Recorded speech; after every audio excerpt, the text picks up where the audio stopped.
একটি অলৌকিক রেডিও, যার মাধ্যমে অতীত এবং ভবিষ্যতে মানুষের সাথে কথা বলা যেত। হঠাৎ একদিন মনি নামের একটি মেয়ে সেই রেডিওটা পেয়ে যায়। রেডিওটা তার বাবার রুম থেকে সে জোগাড় করেছে। এটা চালু করার সাথে সাথেই হঠাৎ সে অপর দিক থেকে একটা ছেলের আওয়াজ শুনতে পায়। অপর পাশে থাকা ছেলেটাও অবাক হয়ে যায়, কারণ রেডিওটা কখনোই ভালোমতো কাজ করতো না। আজ কিভাবে যেন এটা কাজ করতে শুরু করেছে। যাই হোক, এটা নিয়ে সে মাথা ঘামায় না।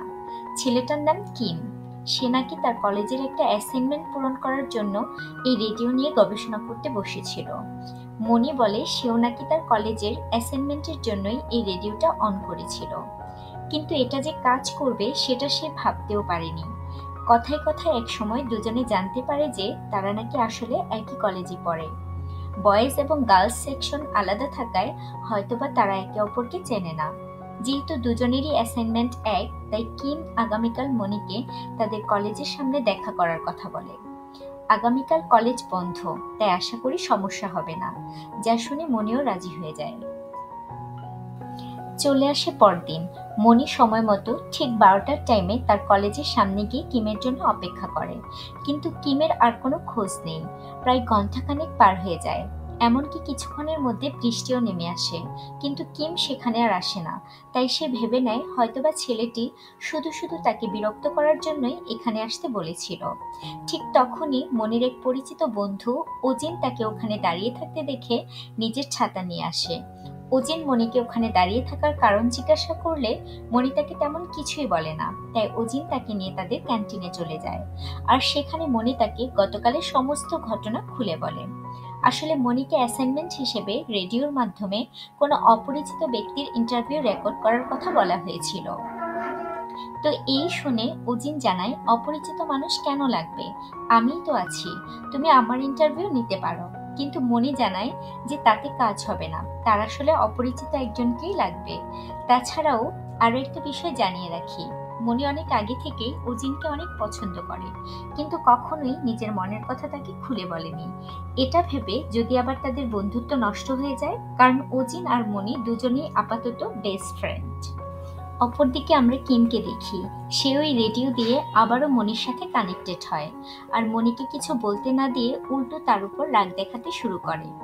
আমি আজকে কড়া রোদের মধ্যে তোমার জন্য 2 ঘন্টা অপেক্ষা করলাম, না আসলে আগেই বলে দিতে, বিরক্ত করলে কেন। আর এটা শুনে মনিও কনফিউজড হয়ে যায়, কিম তার সাথে মজা করছে না তো। এদিক থেকে মনি বলছে, আমি তোমার জন্য বৃষ্টির মধ্যে 2 ঘন্টা অপেক্ষা করেছি। আর অপরদিকে কিম বলছে সে নাকি তার জন্য রোদের মধ্যে 2 ঘন্টা অপেক্ষা করেছিল। এ নিয়ে তারা দুইজন একেবারে ঝগড়া লাগিয়ে দেয়। কিম বিশ্বাস করে না যে তার এখানে বৃষ্টি কিভাবে হবে।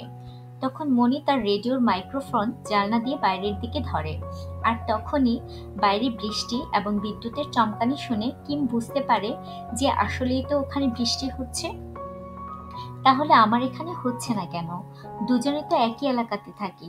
তখন এই নিয়ে কিম মনে মনে একটা কনফিউশনে পড়ে গেলেও মনি তার উপর একদম রেগে আছে। সেদিন সে আর রেডিওতে তার সাথে কথা বলেনি, কিন্তু পরদিন মনি তার কলেজে গেলে দেখে সবাই তার অ্যাসাইনমেন্ট পূরণ করেছে, শুধুমাত্র তারটাই বাকি। তাই টিচার তাকে অনেক কথা শোনায়। এজন্য উপায় না পেয়ে সেদিন রাতে আবারও মনি রেডিও নিয়ে বসে।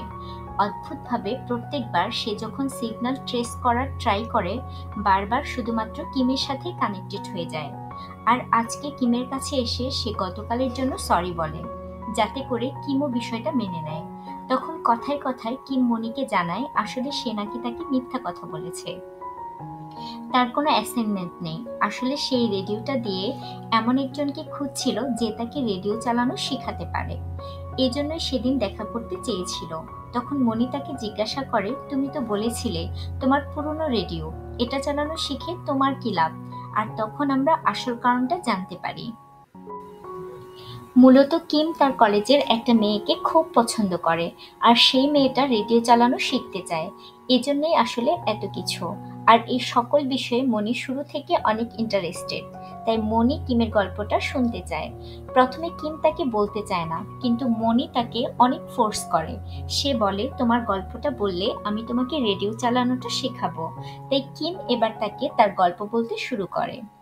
সেদিন তার কলেজের প্রথম দিন ছিল, যখন একটা মেয়েকে দেখি কিমের মনে ধরে যায়। মেয়েটার নাম হানজি।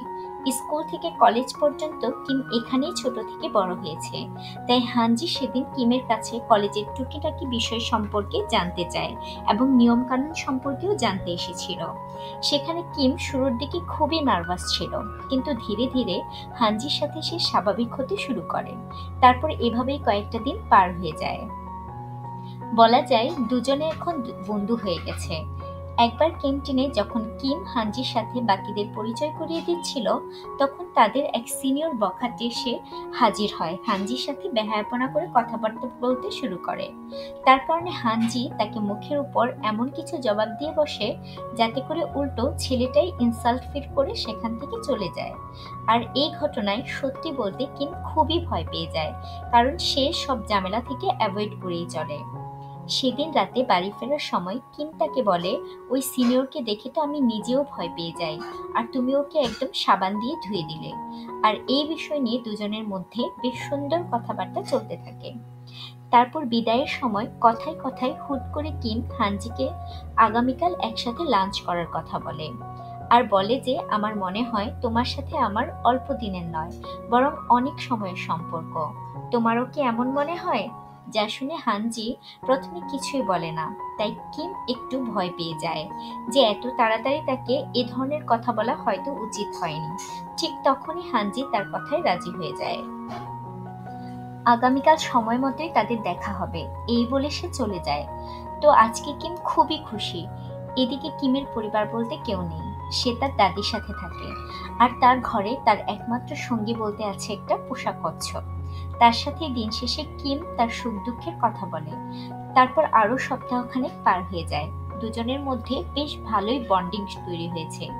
এক দুপুরে কলেজের ক্যাম্পাসে হাঁটা চলার সময় কিম হানজিকে জিজ্ঞাসা করে, লেখাপড়া শেষ হলে তুমি কি করবে?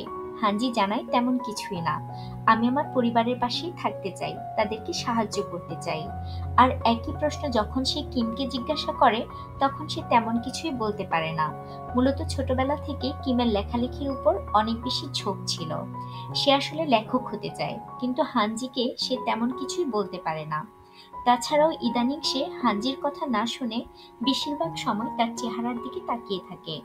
দিনে দিনে হানজির প্রতি সে আরো দুর্বল হতে শুরু করেছে, কিন্তু আজ পর্যন্ত সে কোনো কিছু বলে উঠতে পারেনি। কিমের একটা খুব ভালো বন্ধু আছে, যার নাম শন। সে সব সময় তাকে মোটিভেট করে আর বলে, মনের মধ্যে কোনো সম্পর্ক থাকলে চাপিয়ে রাখিস না, বলে দে। আর শন সম্পর্কে বলতে গেলে সে কিমের ক্লাসের সবচাইতে ভালো ছাত্র। সব দিক থেকে সে খুবই জিনিয়াস, তাই কিম সব সময় হানজিকে শনের কাছ থেকে দূরে রাখে।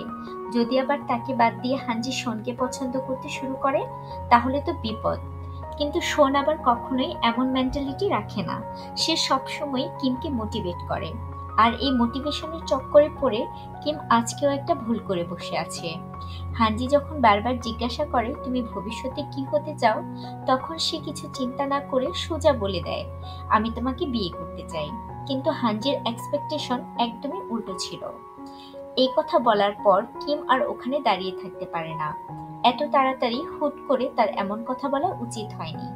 এই ভেবে সে সেদিন রাতে কচ্ছপের সামনে বাচ্চাদের মতো কান্নাকাটি করে। সেদিন রাতে সে স্বর্ণের কাছেও সবকিছু খুলে বলে দেয়, আর তাকে জিজ্ঞাসা করে, এখন আমি কি করব বলতো? আমার কি তার কাছে গিয়ে ক্ষমা চাওয়া উচিত? যা শুনে এবার শন উল্টো তাকে ডিমোটিভেট করতে শুরু করে। বলে, দেখ ভাই, তুই যদি ক্ষমা চাস, তাহলে ও যদি তোকে রিজেক্ট করে দেয়, তখন কি করবি? যা শুনে কিম আবার উল্টো শনের সাথে ঝগড়া শুরু করে দেয়। সেখান থেকে ঘটনা বর্তমানে ফিরে আসে। তার সম্পূর্ণ ঘটনা শুনে আসলে মনির খুবই ভালো আর ইন্টারেস্টিং মনে হচ্ছে। সেও বলে, আসলে তোমার তো তাড়াতাড়ি বলাটা উচিত হয়নি। তখন কথায় কথায় মনি কিমকে জিজ্ঞাসা করে, তুমি কত সালে কলেজে জয়েন করেছো? কিম বলে, এই তো 1997 সাল রানিং আছে। তো 1 বছর আগে জয়েন করেছে। তা শুনে ওদিকে মনি মজা করে বলে, আরে আমি তোমাকে তোমার বার্থডে জিজ্ঞেস করিনি, আমি তোমার কলেজে ভর্তি হওয়ার সাল জিজ্ঞেস করেছি। এটা শুনে কিম তাকে এনশিওর করে যে আমি মজা করছি না, আমি কলেজে ভর্তি হওয়ার সালই বলছি। আর এখানেই বাধে সমস্যা। মনি বলে যে এখন 2022 সাল চলছে, আর তুমি 1996 সালে চলে গেলে কিভাবে। আর এই বিষয়টাতে তারা একদম কনফিউজড হয়ে যায়। তাই কনফিউজড দূর করার জন্য মনি কিমের নাম্বার চায়। ওদিকে কিম তার নাম্বার শেয়ার করে আর মনি তার নাম্বার কিমকে দেয়। কিন্তু এদিক থেকে যখন মনি কিমের নাম্বারে কল করে তখন বলা হয় এটা কোনো রেজিস্টার্ড নাম্বার না, আপনি ভুল নাম্বারে ডায়াল করেছেন। এমনকি অপর দিক থেকে কিম যখন মনির নাম্বারে কল করার চেষ্টা করে তখন কিমের ক্ষেত্রেও ঠিক একই সমস্যা হয়। তাই মনি তাকে মেসেজ করার কথা বলে, কিন্তু কিম মেসেজ কিভাবে কাজ করে বা কি সেটাই বুঝে না, সেটাই সম্পর্কে জানে না, কারণ তার হাতে পুরনো যুগের একটা মোবাইল ফোন আর এদিকে মনির হাতে স্মার্টফোন। আর এভাবেই দুজন বিষয়টা ক্লিয়ার করার জন্য আরো কিছু ঘটনা টেনে আনে। যেমন মনি তাকে এমন কিছু বিষয় জানায় যেগুলো 1996 সালের পরে ঘটেছে, বিভিন্ন খেলা, বিভিন্ন ইভেন্টস, আর সবকিছু মিলিয়ে তারা দুজনেই বুঝতে পারে যে রেডিওর মাধ্যমে তারা কথা বলছে সেটা কোনো সাধারণ রেডিও না। এই রেডিও তাদের দুজনের টাইমলাইনকে একত্রিত করেছে। এখানে কিম আছে 1996 সালে আর মনি আছে 2022 সালে। দুজনের মধ্যে প্রায় 26 বছরের পার্থক্য, কিন্তু তবু তারা অতীত এবং ভবিষ্যৎকে একত্রিত করে কথা বলতে পারছে। এই বিষয়টা বুঝতে পেরে তারা দুজনেই খুব এক্সাইটেড হয়ে পড়ে। এদিকে মনির যে বন্ধুর কথা বলেছিলাম উজিন, তার পারিবারিক অবস্থা বর্তমানে খুবই খারাপ। মনি জানতে পেরেছে যে সে নাকি লেখাপড়া বাদ দেওয়ার সিদ্ধান্ত নিয়েছে। তাই বিষয়টা নিয়ে মনি তাকে জিজ্ঞাসা করতে আসে। জানতে পারে খুব শীঘ্রই উজিন কোনো একটা কাজে ঢুকে যাবে আর আগের মতো সম্ভবত তাদের আর দেখা হবে না। এই বিষয়টা মনির কাছে খুবই খারাপ লাগে। সেদিন বাসায় এসে সে আবারও কিমের সাথে কথা বলে, তাকে উজিনের সম্পর্কে সবকিছু জানায়। সে যে উজিনকে পছন্দ করে এই বিষয়টাও জানায়, তার সাথে শেয়ার করে। এমনকি এতদিন ধরে কথাবার্তায় দুজনে এখন তাদের পার্সোনাল লাইফ সম্পর্কেও একে অপরের সাথে শেয়ার করতে শুরু করে। কিম তাকে সাজেশন দেয় যে আমি তাড়াহুড়ো করেছি ঠিক আছে, কিন্তু তোমার উচিত নিজের মনের কথা তাকে বলে দেয়া। সেদিন কিম নিজে মনের কাছে সাজেশন চায় হানজিকে ইমপ্রেস করার জন্য তার কি করা উচিত, কারণ রিসেন্ট সেই ঘটনার 3 দিন হয়ে গেছে, সে এখনো হানজির সামনে যাওয়ার সাহস পায়নি। তাই এবার মনি তাকে সাজেশন দেয় কিভাবে তার সাথে কথা বলতে হবে, কিভাবে ব্যবহার করতে হবে, এই সব কিছু। কিম তার কথা মতো ঠিক তেমনটাই করে। আর দেখা যায় 3 দিন পর দেখা হলে হানজি সেদিনকার বিষয়টা বেশ স্বাভাবিকভাবেই নিয়েছে। তার সাথে আগের মতোই সে সুন্দরভাবে কথা বলতে শুরু করেছে। মনি তাকে বলেছিল মেয়েদের সাথে কথা বলতে হয় নম্রতার সাথে, সবকিছুর জন্য অনুমতি চাইতে হবে, তাহলে কিছু হতে পারে। তাই কিম সবকিছু স্বাভাবিক হওয়ার পর বাইরে হাঁটতে বের হওয়ার জন্য হানজির কাছে অনুমতি চায়। হানজিও সুন্দর হাসি দিয়ে রাজি হয়। তারপর প্রতিদিন হানজির সাথে দেখা করলে কিম মনির কথা মতো কাজ করতে শুরু করে। সে যেমনটা শিখিয়ে দিত কিম হানজির সাথে ঠিক তেমন ভাবেই কথা বলতো, যাতে করে বোঝা যায় ধীরে ধীরে তাদের মধ্যে একটা কানেকশন তৈরি হচ্ছে ভাব। এভাবে 15টা দিন পার হয়ে যায়। এবার মনির কাছে কিম জিজ্ঞাসা করে আমি আর অপেক্ষা করতে পারছি না, তাকে এবার সিরিয়াসলি আমি প্রপোজ করতে চাই, কি বলো। তার কথা শুনে মনি এবার তাকে ফাইনালি শিখিয়ে দেয় প্রপোজালে তাকে কিভাবে কথা বলতে হবে আর কি করতে হবে। এতদিন সাহস করে কিম হানজিকে ঠিক একইভাবে প্রপোজ করে। আর অবাক করার বিষয় হলো ফাইনালি হানজি তার প্রপোজাল অ্যাকসেপ্টও করে নেয়। এই খুশিতে রাতে কিম আবারও মনিকে রেডিওতে কল করে আর সবকিছু খুলে বলে। আজকে তার জীবনের সবচাইতে খুশির দিন। আর কথা বলা শেষ হলে এবার কিম উল্টো মনিকে উজিনের বিষয়টি নিয়ে জিজ্ঞাসা করে সে তাকে মনের কথা বলেছে কিনা, কিন্তু মনি তাকে তেমন কিছুই বলতে পারে না। বোঝা যায় সে উজিনকে কিছুই বলতে পারেনি। তাই এবার কিম নিজে তাকে সাহস যোগায়, তোমার বলে দেওয়া উচিত, না হলে দেরি হয়ে গেলে কিন্তু কিছু করার থাকবে না। কিন্তু মনি বিষয়টা তেমন একটা কানে নেয় না। সে কিমকে জিজ্ঞাসা করে তুমি তো 1997 সালের ব্যাচে, তাই না? আজকে হিসেব করে দেখলাম আমার বাবা আসলে তোমাদের ব্যাচেই ছিল, তো তার সম্পর্কে কি তুমি কিছু বলতে পারবে? এই শুনে কিম আরো বিষয়টা নিয়ে ইন্টারেস্টেড হয়, জিজ্ঞাসা করে ভালোই তো, তোমার বাবার নামটা বলো তো। তখন মনি জানায় তার বাবার নাম আসলে শন। তখন এটা শুনে কিম প্রচন্ড রকম ভাবে হাসতে শুরু করে যে তুমি তাহলে শনের মেয়ে, তোমার বাবা বর্তমানে আমার বেস্ট ফ্রেন্ড। তখন ওদিক থেকে মনির বিষয়টাতে কৌতূহল হয়, জিজ্ঞাসা করে তুমি আমার বাবাকে চেনো? তার মানে তো তুমি আমার মাকেও চেনো, আমার মাও তোমাদের ব্যাচেই ছিল। এই কলেজ লাইফটা তারা নাকি একসাথেই কাটিয়েছে, আর পরবর্তীতে গিয়ে তারা দুজনে প্রেম করে বিয়ে করেছে। যা শুনে কিম এবার তার মায়ের নামটা জিজ্ঞাসা করে। তখন মনি জানায় আমার মায়ের নাম হচ্ছে আঞ্জি। আর এই কথা শুনে কিমের মাথায় আকাশ ভেঙে পড়ে। আসলে মনিকে সে নিজের লাভ স্টোরি শুনিয়েছিল ঠিকই, কিন্তু প্রেমিকার নামটা সে জানায়নি। আর এখন সে জানতে পারলো ভবিষ্যতে আসলে হাঞ্জির সাথে শনের বিয়ে হবে, তাহলে সে কোথায় থাকবে? এই কারণে শনকে সে শুরু থেকেই হাঞ্জির থেকে দূরে রেখেছিল, কিন্তু ভবিষ্যতে আসলে এটাই ঘটবে। তাই সে রেগে গিয়ে রেডিও ডিসকানেক্টেড করে ফেলে। ওদিকে মনি কিছু বুঝতে না পেরে রেডিও রেখে ঘুমাতে চলে যায়। তখন তার ঘরে আমরা দেখতে পাই একটা ছবি ঝুলানো আছে, যেখানে শন, তার ওয়াইফ হাঞ্জি ও তার মেয়ে মনি, তারা একসাথে খুব হাসি খুশি ভাবে আছে। অবশ্য বর্তমানে মনির বাবা শন জবের কারণে দেশের বাইরে আছে, তবে তারা নিজের পরিবার নিয়ে খুবই খুশি। এমনকি মনিও একটা কচ্ছপ তার ঘরে পুষে রেখেছে, যে কচ্ছপটা কোনো এক সময় কিমেরই ছিল। কিন্তু মনি কিছুই জানে না। পরদিন কিম খুবই টেনশন নিয়ে তার কলেজে যায়। আজকে হঠাৎ সে দেখতে পায় তার বন্ধু শনের সাথে হাঞ্জি একটা কোনায় দাঁড়িয়ে কথা বলছে, যা দেখে সে খুবই নার্ভাস হয়ে পড়ে। তাড়াতাড়ি সেখান থেকে শনকে সরিয়ে হাঞ্জিকে নিজের সাথে করে নিয়ে ভেতরে চলে আসে। জিজ্ঞাসা করে শনের সাথে তুমি কি করছিলে? হাঞ্জি জানায় আজকে নাকি তাদের একটা মিটিং আছে, আর শন যেহেতু লেখাপড়ায় ভালো, তাই তার আগে একটু আলোচনার জন্য সে কথা বলছিল। তারপর বিকেলে সেই মিটিংয়ে কিম খুবই অদ্ভুত আচরণ করছিল। বিষয়টা বুঝতে পেরে শন তাকে বাইরে বের করে নিয়ে আসে। তাকে জিজ্ঞাসা করে যে বাই চান্স তুই আমাকে হাঞ্জির কারণে সন্দেহ করছিস না তো? সেখানে কিমের কিছুই বলার থাকে না। তাই শন তাকে বুঝায়, দেখ ভাই, তুই আমার বেস্ট ফ্রেন্ড, আর আমি জানি তুই হাঞ্জিকে কতটা ভালোবাসিস, তাই ওকে আমি কখনোই এমন নজরে দেখব না। এই বলে সে ভিতরে চলে যায়। তারপর অনেকগুলো দিন পার হয়ে যায়। এতদিনে মনির সাথে ওই রেডিওতে কিম কোনো প্রকার কথা বলেনি, কারণ একটা জিনিস তার ভেতরটাকে কুরে কুরে খাচ্ছে। সে চেষ্টা করছে হাঞ্জি তার সাথেই যেন থাকে, কিন্তু বর্তমান নয়, ভবিষ্যতেও হাঞ্জিকে সে বিয়ে করতে চায়। কিন্তু যদি ভবিষ্যৎ জানার পর সে বর্তমানকে পরিবর্তন করে ফেলে, তাহলে হয়তো মনে কখনো জন্মই নেবে না, ভবিষ্যৎ বদলে যাবে। এই বিষয়টাও আবার সে চায় না, কারণ এতদিনে মনির সাথে কথাবার্তায় তাদের মধ্যে একটা আলাদা ইমোশনাল বন্ডিং তৈরি হয়েছে। একদিন হঠাৎ হাঞ্জি কিমের বাসায় তার সাথে দেখা করতে আসে। সে দেখে ভেতরে এদিক ওদিক শুধু বই ছড়িয়ে ছিটিয়ে আছে, কারণ শুরুতেই জেনেছিলাম কিম আসলে লেখালেখি করতে খুব পছন্দ করে, তাই বই খাতার সাথেই তার বেশিরভাগ সময় কাটে। আর সেখানে হাঞ্জি তার ওই রেডিওটা দেখতে পায়। এই রেডিওটা আসলে কিম শনের কাছ থেকে এনেছিল, কিন্তু হাঞ্জিকে সে তখনও শনের কথা বলেনি, আজও কিছুই বলে না। তাই হাঞ্জি তাদের দুজনের একটা সুন্দর ছবি আঠা দিয়ে সেই রেডিওতে লাগিয়ে দেয়।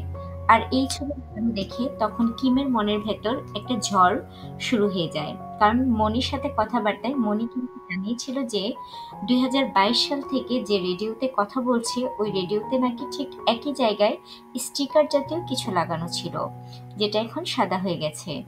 আজকে কিম বুঝতে পারলো যে ওটা কোনো স্টিকার ছিল না, ছিল কিম আর হাঞ্জির সুন্দর মুহূর্তের একটা ছবি। এমনকি তারা দুজনে কোনো আলাদা রেডিও নয়, বরং দুটো আলাদা টাইমলাইনের একই রেডিওর মাধ্যমে কানেক্টেড। আর এই বিষয়টাই তার ভেতরে একটা বিশাল পরিবর্তন বয়ে আনে। সে বুঝতে পারে যদি এখন সে ছবিটা উঠিয়ে ফেলে, তাহলে হয়তোবা মনি কখনোই এই রেডিওতে আর স্টিকারটা দেখবে না, তার স্মৃতিও বদলে যাবে। আর যদি সে শন আর হাঞ্জির সম্পর্ক তৈরিতে কোনো প্রকার বাধা হয়ে দাঁড়ায়, তাহলে হয়তো মনির অস্তিত্বই মুছে যাবে। এই বিষয়টা তার ভিতরে একটা নাড়া দিয়ে ওঠে। আর সেই সময় থেকে কিম মনির সাথে কথা বলা বন্ধ করে দিয়েছিল। তারপর আরো মাসখানেক পার হয়ে যায়। তারপরও কিম রেডিওটা আর ব্যবহার করে না। তাই অপরদিকে ভবিষ্যতের টাইমলাইনে মনির বিষয়টা নিয়ে কিছুটা খটকা লাগে। সে তার বাবার ঘর থেকে তার বাবার কলেজ লাইফের একটা অ্যালবাম বের করে। সেখানে খোঁজাখুঁজি করতে করতে একসময় সবকিছু মিলিয়ে বুঝতে পারে যে ছবির মধ্যে এই ছেলেটাই সম্ভবত কিম। আর আজকে তাকে দেখতে পেরে মনি বিষয়টাতে আরো বেশি কানেক্টেড ফিল করে। সবকিছু মিলিয়ে সেও আন্দাজ করে ফেলে কিম যে মেয়েটাকে ভালোবাসতো এটা অন্য কেউ নেই, বর্তমানে এটা তার মা হানজি। তাই সে দেরি না করে সোজা তার মাকে কল করে। তার মাও তখন কাজে শহরের বাইরে ছিল। তবুও যখন মনি তার কাছে কিম সম্পর্কে জানতে চায়, তখন হানজি তার মেয়েকে সংক্ষিপ্তভাবে সবকিছু খুলে বলে। এবার মনে নিশ্চিত হয় যে তার সন্দেহটাই ঠিক। এজন্য যখন সে তার মায়ের কাছে মায়ের নাম বলেছিল, তখন থেকে কিম তার সাথে যোগাযোগ করা বন্ধ করে দিয়েছিল। তবে তার মা অবাক হয় যে তার সম্পর্কে সে কিভাবে জানলো। তখন কোনো রকম মনি তাকে এটা সেটা বুঝিয়ে ফোনটা কেটে দেয়। তার মনে প্রশ্ন এই যে সেই সময়টার পর কি হয়েছিল। মনি নিজেকেই দোষ দিতে শুরু করে। যদি সে তার মায়ের কথা না বলতো, যদি ভবিষ্যতের বিষয়গুলো তার কাছে খোলাসা না করে দিত, তাহলে হয়তোবা কিম তার সাথে যোগাযোগ রাখতো। আর ভিন্ন রকম বিষয় নিয়ে মনি বারবার শুধু নিজেকেই দোষ দিতে থাকে। সবকিছু সে উজিনের সাথে শেয়ার করে, কিন্তু উজিন তাকে বোঝায় যে সময়ের রূপরেখায় যা ছিল সেটাই হয়েছে, তোমার এতে কোনো দোষ নেই। তবু মনির মনে একটা কোন্দল ঘুরপাক খায় যে কি এমন হয়েছিল যে পরবর্তীতে কিম আর তার মা আলাদা হয়ে গিয়েছিল। আর মাকেও সে কিছু জিজ্ঞাসা করতে পারে না, কারণ সে কি তাকে ব্যাখ্যা দেবে। এখানে আর কিছুই বলার নেই। ভবিষ্যতের টাইমলাইনে মনির দিনকাল এভাবেই পার হতে থাকে। আর ফাইনালি মনি তার ফার্স্ট সেমিস্টারে অ্যাসাইনমেন্ট জমা না দিতে পারলেও ফাইনাল সেমিস্টারে মনি কলেজের নিজের অ্যাসাইনমেন্টটা তুলে ধরে। এখানে কিমের সম্পূর্ণ ঘটনাটা সবাইকে সে সুন্দরভাবে বুঝায়, আর প্রত্যেকের কাছেই সেটা খুবই ভালো লাগে। কিন্তু কনফারেন্স শেষ হলে মনি যখন বাইরে বের হয়ে আসে, তখন উজিন তার কাছে নিয়ে আসে, বলে এই বইটা সে পড়েছিল, আর মনির সম্পূর্ণ ঘটনার সাথে এই বইয়ের ঘটনার অনেক মিল আছে। এমনকি এই বইটা যে লিখেছে তার নামও কিম। যে জানতে পেরে মনে বিন্দুমাত্র দেরি না করে সোজা ওই রাইটারের সাথে দেখা করতে বেরিয়ে পড়ে। বইটা রিসেন্টলি লঞ্চ হয়েছে, তাই রাইটার কিম তার ফ্যানদের অটোগ্রাফ দেওয়ার জন্য তার আউটলেটে সারাদিন থাকতো। মনি সোজা সেখানে চলে যায়। আর কিমের সামনে গিয়ে সে জিজ্ঞাসা করে, 2টা মাস পার হয়ে গেল, তোমার সাথে রেডিওতে যোগাযোগ করতে পারছি না, কি করেছো রেডিওটাকে? আর এটা শুনে কিম তাকে চিনে ফেলে, বলে তোমার জন্য 2 মাস, কিন্তু আমার জন্য ওটা 25 বছর। ভালো লাগলো, অনেক বছর পর আবার তোমার সাথে কথা হচ্ছে। তো মনি তাকে অন্য কিছু জিজ্ঞাসা না করে সোজা জিজ্ঞাসা করে, সেদিনের পর আসলে কি এমন হয়েছিল যে সবকিছু বদলে গেল। কিম জানায় যে কিছুই বদলায়নি, নিয়তি যেমনটা চেয়েছিল তেমনটাই হয়েছে। চলুন কিমের ভাষায় আমরা অতীতের সেই ঘটনাটা দেখে আসি। সেদিনের পর থেকে কিম কখনোই হানজির সাথে চোখে চোখ মিলিয়ে কথা বলতে পারত না।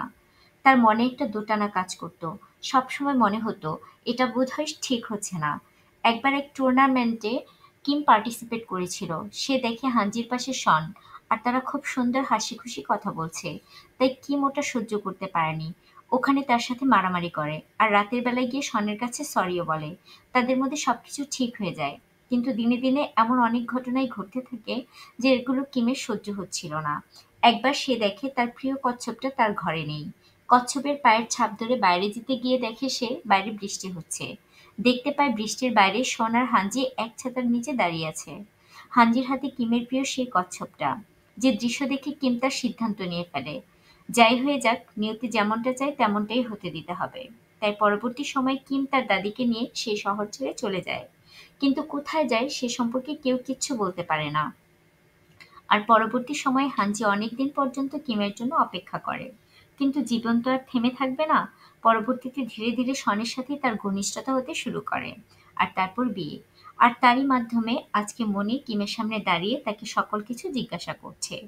একদম শেষে কিম মনিকে শুধু এতটুকুই জিজ্ঞাসা করে যে আমার কচ্ছপটা কেমন আছে। মনি তাকে কিছুই বলতে পারে না। তাই কিম তার নতুন বইয়ের সিগনেচার দিয়ে একটা বই মনিকে গিফট করে। বলে যে এই বইটি তোমার জন্য, এতে তোমারই গল্প লেখা আছে। আর এই বিষয়টা মনির মনটাকে একদম ভিন্ন একটা অনুভূতির সাক্ষী করে। সে আর দেরি করে না, সে সোজা উজিনের সাথে দেখা করে আর তাকে নিজের মনের কথা খুলে বলে। একজন কলেজ লাইফের শুরু থেকেই উজিনকে সে কতটা ভালোবেসেছে। সে তার শুধু বন্ধু নয়, সে তার সবকিছু। এতদিন সে ভয় পেয়েছে তাই কিছুই বলতে পারেনি, কিন্তু আজ তার চোখে একজন আঙুল দিয়ে দেখিয়ে দিয়েছে যে সময় থাকতেই মনের কথা বলে দেওয়া উচিত, না হলে হয়তোবা অনেক সময় অনেক দেরি হয়ে যায়। আর তার এই কথাগুলো শুনে আজ উজিনও নিজের মনের কথা খুলে বলে, কারণ সেও ঠিক একই অবস্থার মধ্য দিয়ে গিয়েছে। সত্যি বলতে কলেজ লাইফের শুরু থেকে মনিকে একদম মন থেকে ভালোবেসেছে। বিশেষ করে অজিন তাকে আরো একটি বিষয় খুলে বলে, মনে আছে গল্পের একদম শুরুর দিকে মনি কিমের সাথে প্রথম কথা বলে তার জন্য যে বৃষ্টির মধ্যে অপেক্ষা করছিল, আর তারপর ওদিন তার ছাতা নিয়ে এসেছিল, ওই ছাতাটা একটা ভদ্রলোক তার হাতে ধরিয়ে দিয়েছিল, আর সেই তাকে মনের কাছে পাঠিয়েছিল। সে তাকে অনেক সাহস জুগিয়েছিল তার মনের কথা বলতে। আর বর্তমানে দুজনে নিজেদের মনের ফিলিংস সম্পূর্ণ একে অপরের কাছে প্রকাশ করলো। তো জানলে অবাক হবেন, সেদিনকার অপরিচিত সেই ভদ্রলোকটা অন্য কেউ নয়, এটা ছিল কিম। দুজনের টাইমলাইন আলাদা হলেও কিম নিজের কথা রেখেছে। দূর থেকে মনি, উজিন আর তার পরিবারের সব সময় ভালো চেয়েছে। আজ সে সাউথ কোরিয়ার সবচাইতে বড় লেখক। আর এখানেই শেষ হয়ে যায় আজকের গল্পটা। এতক্ষণ আপনাদের সাথে ছিলাম আমি রনি। দেখা হবে পরবর্তীতে অন্য কোনো গল্প নিয়ে।